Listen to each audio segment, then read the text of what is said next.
আমার আজকের রেসিপি মাছের ডিমের ঝাল। তো মাছের ডিমের ঝাল করার জন্য মুসুরির ডাল, আদা রসুন আর কাঁচা লঙ্কা একটু বেটে নিলাম। মাছের ডিমের মধ্যে একটু লবণ আর লেবুর রস দিয়ে মাখিয়ে নিলে মাছের ডিমের যে আষ্টে গন্ধটা একদম কেটে যায়। তারপরে ডিমটা ভালো করে মেখে নিয়ে এর মধ্যে পেঁয়াজ কুচি, মুসুরির ডাল বাটা, লবণ, হলুদ, একটু ভাজা ধনের গুঁড়ো, লঙ্কার গুঁড়ো দিয়ে ভালো করে মেখে নিচ্ছি। এবার এখানে একটুখানি দিয়ে দেবো আমি খাবার সোডা। খাবার সোডা দিলে বেশ একটু ফোলা ফোলা হয়। এবার কড়াইতে সর্ষের তেল গরম হতে দিয়ে একটা একটা করে বড়া ভেজে নেব।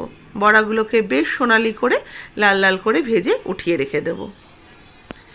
বড়া ভাজা হয়ে গেলে ওই তেলের মধ্যে আমি ফোড়ন দিয়ে দিচ্ছি গোটা জিরে আর গোটা গরম মশলা। তারপরে একটু আলু কেটে নিয়েছি, আলুটা দিয়ে দিলাম। আলুটা একটু লবণ দিয়ে ভেজে নিয়ে এতে পেঁয়াজ কুচি দিয়ে দিলাম, আদা রসুন আর টমেটো পেস্ট এর মধ্যে দিয়ে কষিয়ে নিয়ে রেগুলার যে মশলা হয় সেগুলো দিয়ে দিচ্ছি।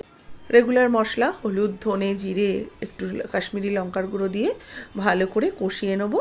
একটু ঢাকা চাপা দিয়ে কষালে ঝোলের টেস্টটা বেশ ভালো আসে।